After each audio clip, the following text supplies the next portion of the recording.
जय जय नारायण मित्रों, कैसे हो जी। आज मैं आपको बद्रीनाथ धाम की कथा सुनाने जा रहा हूँ। ध्यान से सुनना। कमेंट में जय जय नारायण ज़रूर लिखना। आप देख रहे हैं नारायण भक्ति ज्ञान यूट्यूब चैनल।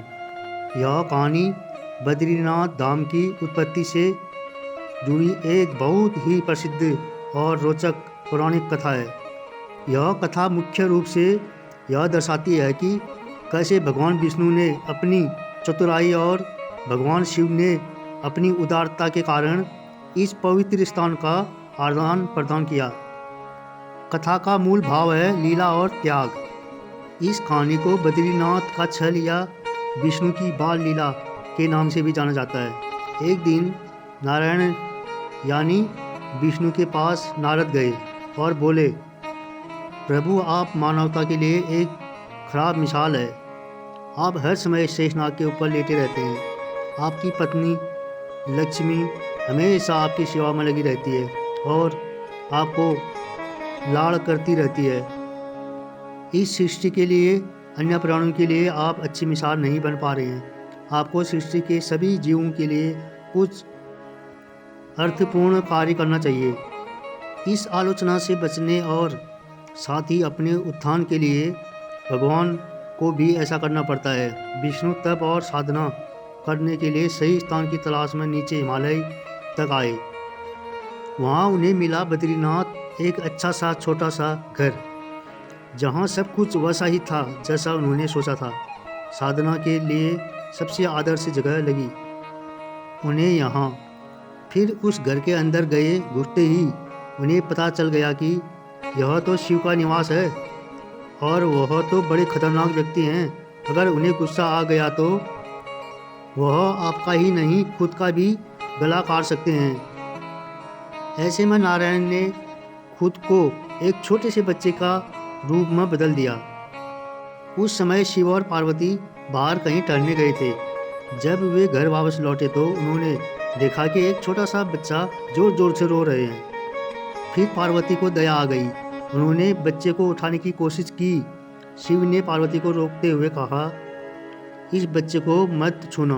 पार्वती ने कहा, कितने क्रूर हैं आप, कैसी नासमझ की बात कर रहे हैं आप। मैं तो इस बच्चे को उठाने जा रही हूँ, देखिए तो कैसे रो रहे हैं। शिवजी बोले, फिर जो तुम देख रहे हो उस पर भरोसा मत करो। मैं कह रहा हूँ न, इस बच्चे को मत उठाओ।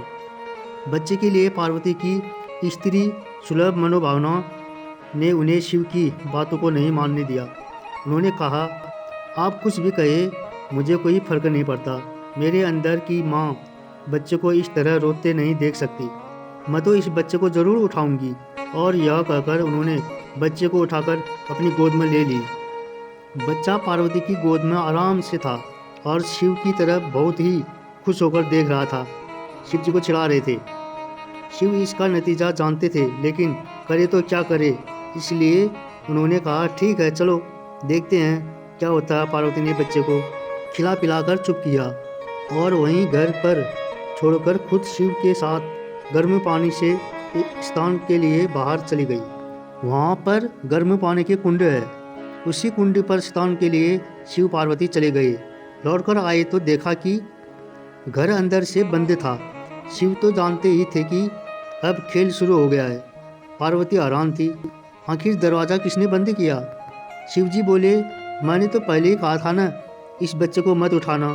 तुम बच्चे को घर के अंदर लाई और अब उसने अंदर से दरवाज़ा बंद कर लिया है। पार्वती ने कहा, अब हम क्या करें। शिव जी के पास दो विकल्प थे। एक जो भी उनके सामने है उसे जलाकर भस्म कर दे, और दूसरा रास्ता वे वहाँ से चले जाए और कोई और रास्ता ढूंढ ले। उन्होंने कहा, चलो कहीं और चलते हैं, क्योंकि यह तो तुम्हारा प्यारा बच्चा है, इसलिए मैं इसे छू भी नहीं सकता। मैं अब कुछ नहीं कर सकता, चलो कहीं और चलते हैं। इस घटना के बाद जब शिवजी और पार्वती को अपने घर छोड़ना पड़ा तो वे केदारखंड की ओर चले गए। यही कारण है कि बद्रीनाथ को विष्णु धाम माना जाता है, केदारनाथ को शिव धाम माना जाता है।